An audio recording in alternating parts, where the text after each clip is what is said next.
revenir du côté de Québec parce qu'on a suivi beaucoup la semaine dernière ce procès d'une gardienne d'enfants de Lévis. Elle est accusée d'homicide involontaire pour avoir secoué un bébé de 4 mois. Alors, Sophie Bérubé, témoignage très attendu aujourd'hui, celui de l'accusée elle-même. Et oui, la jeune femme de 34 ans, Rachel Gay, a témoigné avec un calme déconcertant sur les événements du 18 juillet 2001. Elle a conservé sa version des faits tout au long de son témoignage. Selon elle, le petit William s'est blessé en se cognant la tête, en se retournant sur le dos. Elle a constaté des signes d'inconscience et à ce moment-là, elle dit qu'elle l'a brassé un petit peu pour l'empêcher de s'endormir, donc selon elle, pour lui sauver la vie.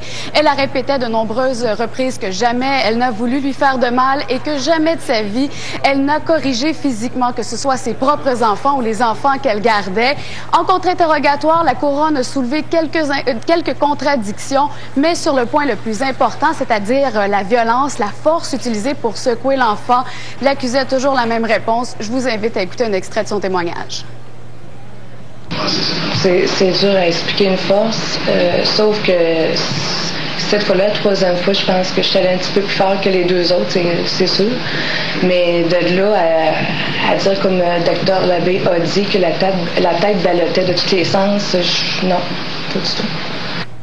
Sophie, le juge qui a admis ce matin un élément de preuve important contre l'accusé. Oui, la déclaration de la jeune sœur du petit William, qui avait 3 ans et demi à l'époque, elle a raconté à sa mère dans les jours suivants le drame que Rachel, la gardienne, s'était fâchée parce que le petit William pleurait trop fort. Donc, un élément qui va certainement être utilisé par la couronne lors des plaidoiries le 13 octobre prochain. 13 octobre, alors. Merci. Au revoir. Au revoir. Au retour, une visite émouvante de Claude Charon chez le cinéaste Gilles Carle et sa conjointe Chloé Sainte-Marie, qui lance un véritable cri du cœur en faveur des familles qui s'occupent de leurs malades. Je vais me battre parce que c'est l'énergie du désespoir.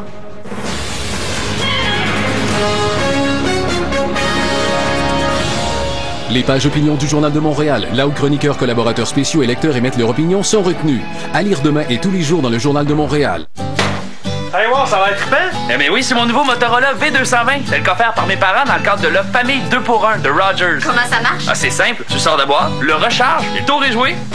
Mais est-ce parfait pour les autres activités de ta vie quotidienne? Oui, c'est l'idéal pour promener le chien, s'échanger des photos de fourmis, observer la migration des oiseaux, tout simplement pour verrouiller la porte. Tiens, voilà tes parents avec leur Samsung couleur X426 à rabat. Entre nous, c'est l'amour fou. C'est beau le partage, surtout quand c'est tes parents qui payent. Chez Brick, on va vous faire économiser en grand, avec le grand solde. Voyez les nombreuses aubaines que contient notre circulaire. Unité murale en coin seulement 79 $. Cette télécouleur 13 pouces est laissée à 77 $. Et ce four à micro-ondes, 48 $. Chez Brick, on va vous faire économiser en grand, avec le grand solde. Voyez les nombreuses aubaines que contient notre circulaire.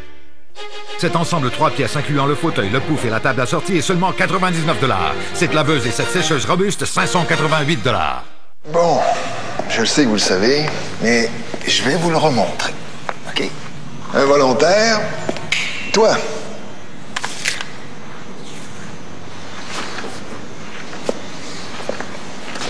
Sternum, croisé, pression.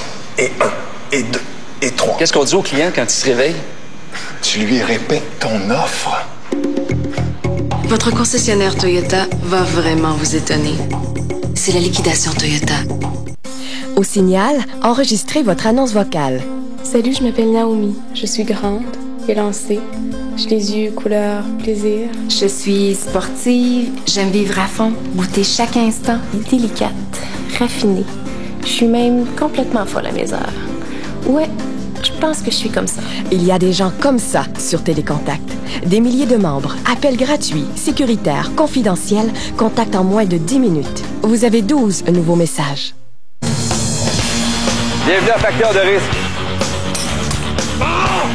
Toujours plus haut, toujours plus loin. Vous êtes vraiment une gang de malades. Facteur de risque. Première ce mardi, 19h. Une présentation d'ameublement Tanguay. Victimes d'un des pires cas d'inceste au Québec, ils ont dénoncé leur agresseur. Leur père, Gilles Lacombe, les aurait entre autres attachés et battus. Ces enfants, aujourd'hui adultes, nous racontent les années d'enfer qu'ils ont vécues. Arcan, la suite des événements ce mercredi, 19h30. Je sais à quel point ça doit être dur pour toi. Non, t'en sais rien. Mon fils est mort à cause d'elle. J'en reviens pas que tu comprennes pas ça. J'en reviens pas que tu comprennes pas ça. Non! Les poupées russes, ce mercredi 20h. Amy et convaincu qu'une transformation l'aiderait à sortir de sa coquille. Je vais arriver à me montrer sans avoir peur. Il y a quelqu'un à l'intérieur de moi qui voudrait sortir. Je veux vraiment changer. Transformation extrême, tout de suite après les poupées russes. Ce mercredi 21h à TVA.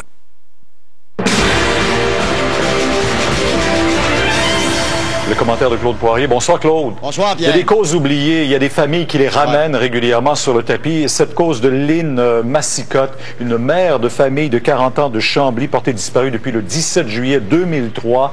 On pense, elle chattait, hein, elle faisait du clavardage. Elle est allée rejoindre quelqu'un à Québec et depuis, on est sans nouvelles d'elle. Il y a eu beaucoup de recherches encore en fin de semaine, Claude, comme on peut le voir. Et là, on fait appel à un policier enquêteur. En fait, je ne sais pas si c'est un policier, mais c'est un enquêteur. On ne le voit pas présentement parce qu'il refuse d'être identifié. Mais c'est de plus en plus le cas qu'on se dirige vers des enquêteurs privés, Claude. On l'a vécu, Pierre, dans le cas de Julie Surprenant. On se rappellera que son père avait retenu les services d'un enquêteur privé. Et je pense qu'il faut aller par étapes. Lorsque, par exemple, il arrive à une cause de disparition, parce qu'il ne faut pas oublier qu'autant à la Sûreté du Québec ou à la police municipale de Québec, on enquête toujours ça comme un cas de disparition. Et souvent, les policiers vont travailler pendant quelques semaines, quelques mois sur le dossier. Malheureusement, ça ne donne pas de résultats. Et dans le cas qui nous concerne, Lynn Massicotte, on n'a pas retrouvé son corps. Alors souvent, la famille, et je les comprends, parce que moi, j'ai vécu des expériences à 2 reprises. Souvenons-nous, il y a quelques années, un antiquaire qui était porté disparu dans la région du nord des Laurentides, c'est-à-dire à Mont-Laurier, et la famille était passée par moi pour prendre possession du cadavre. On avait offert une récompense dans le but d'obtenir la possibilité de retrouver au moins le corps. Et dans le cas de Lynn Massicotte, ben là, les gens se sont dit, on est devant rien. C'est pas parce que la police de Québec n'a pas fait son travail, mais ils sont devant rien parce qu'on n'a pas retrouvé. Vous avez parlé récemment, vous vous en souvenez, le cadavre de la femme dans une valise qui n'a pas encore été retrouvée. C'est un peu semblable. C'est ça. Il y a des recherches qui se font. Malheureusement, ça ne donne pas de résultats. Donc, on se dirige par la suite vers un enquêteur privé. Et tant qu'on n'a pas de corps, il faut le dire, ça complique l'enquête. C'est définitivement, c'est ça le problème. C'est que tant et aussi longtemps qu'on ne trouve pas des éléments, que ce soit des vêtements, quelque chose qui aurait appartenu à la victime, c'est extrêmement difficile au niveau des enquêtes policières. Pas parce qu'un enquêteur privé va faire mieux, mais souvent l'enquêteur privé prend plus de temps parce que lui, il a juste ça à faire. Il est payé pour faire juste ce dossier-là. Tandis qu'au niveau de la police de Québec, au niveau de la Sûreté du Québec, je pense dans le cas de Julie Surprenant, ben, ces gens-là ont d'autres dossiers. C'est sûr que les dossiers ne sont pas fermés. Et c'est pour la raison pour laquelle on se rend compte de plus en plus que des familles vont chercher de l'aide au niveau des enquêteurs privés. Je souhaite bonne chance à la famille de Lynn Massicotte. Mais quand on regarde les dossiers depuis à peu près les 10 dernières années, ça n'a pas souvent donné de grands résultats, même s'il y avait un enquêteur privé au dossier, Pierre. On leur souhaite bonne chance, comme vous dites. Merci. Merci.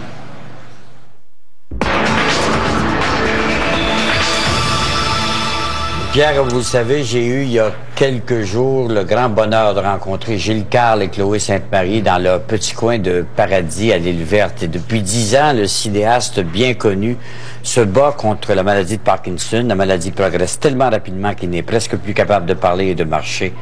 Et c'est un véritable cri du cœur que sa conjointe Chloé Sainte-Marie lance. Chloé et Gilles, on a besoin d'être avec vous seulement quelques minutes pour sentir que votre histoire d'amour se poursuit aussi fort, plus fort peut-être, au-delà de la maladie. Ah oui. C'est vrai? Au-delà même du temps. Oui, c'est vrai.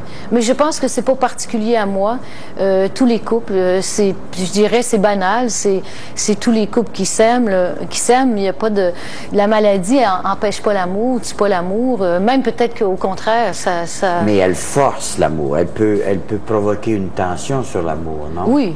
C'est très dur. Il y a des moments très durs. Gilles, il y a le Parkinson déclaré depuis 91, depuis 93, qui a commencé à avoir des signes, c'est-à-dire plus pouvoir mettre ses souliers, ses pantalons, les attacher, la chemise. Tous les gestes de motricité fine disparaissent. Il peut plus. Une après l'autre. Un après l'autre. Je les ai toutes vues partir. Mais toute sa lucidité est là. Il crée encore, il peint encore. Hey, j'aime ça. J'aime ça, bébé. Est-ce que vous aimez ça, l'expression « aidant naturel » ? Aidant naturel, ça veut dire on l'aide, donc on n'est pas payé.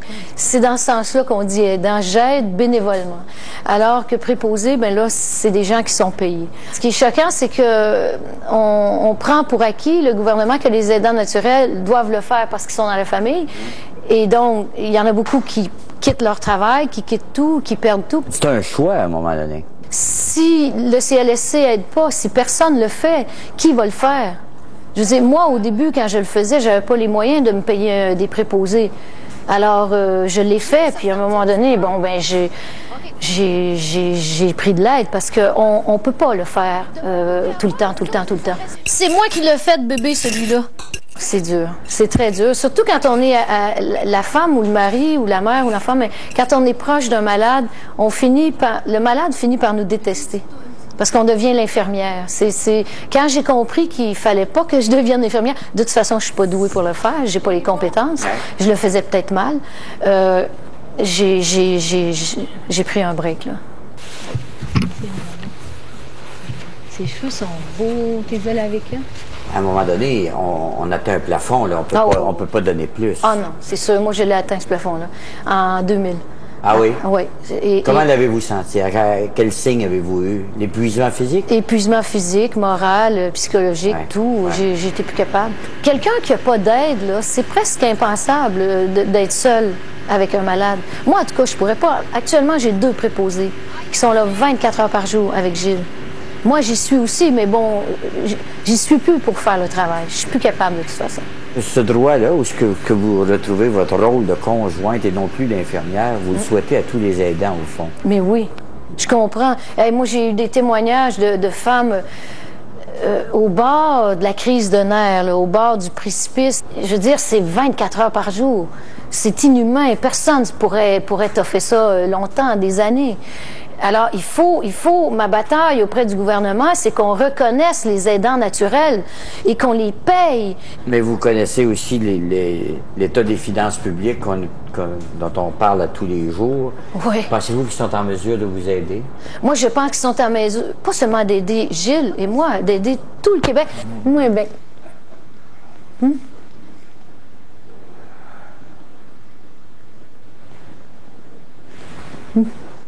Mettre Gilles en institution coûte plus cher à l'État que de le garder à la maison. Alors, pourquoi ce masochisme? Je veux dire, pourquoi s'entêter dans des programmes à béton, à payer des gros édifices pour les parquer et c'est les tuer? S'ils veulent pas nous donner l'argent, qu'ils payent les préposés. Ouais. C'est tout ce que je demande. Qu'ils payent les préposés. C'est très cher, hein? 24 heures par jour, 2 personnes. C'est très cher. C'est pas juste des malheurs vivre avec quelqu'un de malade. C'est aussi des grands bonheurs. Puis ces grands bonheurs-là, les gens, ils s'en privent quand ils placent leur malade en institution. Quelle couleur t'aimerais?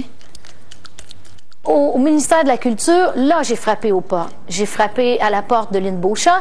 J'ai frappé à la porte de Bernard Landry quand il était là. J'ai frappé à la porte de Sheila Copps quand elle était là. Et j'ai eu j'ai eu de l'aide qui a duré à peu près 1 année et demie. Maintenant, c'est terminé et là, j'ai refrappé. Et ça fait 1 an que Lynn Beauchamp me dit oui, mais il n'y a jamais rien qui se passe. On me promet toujours que ça va venir. Mais je trouve ça inacceptable. Alors qu'il ne reçoit aucun droit d'auteur pour ses films. Il passe constamment partout, sur toutes les chaînes de télévision, et il n'en reçoit rien. Comment ça se fait? C'est pas normal. Je pense que Bertrand Tavernier, il n'y aurait pas ce problème-là en France. Non, absolument pas. Alors comment ça se fait que Gilles Carle a ce problème-là au Québec? On avait des biens, on avait une maison au Carré Saint-Louis, on a tout vendu. Maintenant, il reste ici, c'est tout ce qui reste. Mais à partir d'un moment, j'ai réfléchi, je me suis dit, c'est pas vrai que c'est qu'à moi, à m'occuper de Gilles Carle, qui au fond a mis le Québec sur la map et qui donne une œuvre à tous les Québécois, qui a mis les Québécois à l'écran. Donc, comment ça se fait que ça me revient à moi uniquement? Alors, c'est là que j'ai commencé à me battre puis à frapper aux portes. Jusqu'où allez-vous aller, Chloé? Ah, j'arrêterai pas, c'est sûr. Je peux pas, j'ai pas les moyens, j'ai pas la possibilité. Je vais me battre parce que c'est l'énergie du désespoir. Merci beaucoup. Merci.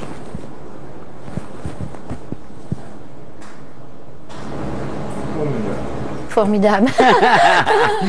Merci, Gilles. Merci beaucoup. Extraordinaire. que c'est touchant, mais en même temps, je me dis à la maison, il y a des gens qui se reconnaissent dans ça. Absolument. Ce rôle d'accompagnateur. Et l'intelligence de cette femme-là, c'est de partir de son couple. Elle s'est dit, bon, puisque c'est un personnage public et puisque je suis public, je vais faire le combat pour tout le monde. Et elle le fait avec une très grande dignité. Vous allez y revenir à votre opinion? Oui, je vais vous donner mon opinion là-dessus tout à l'heure.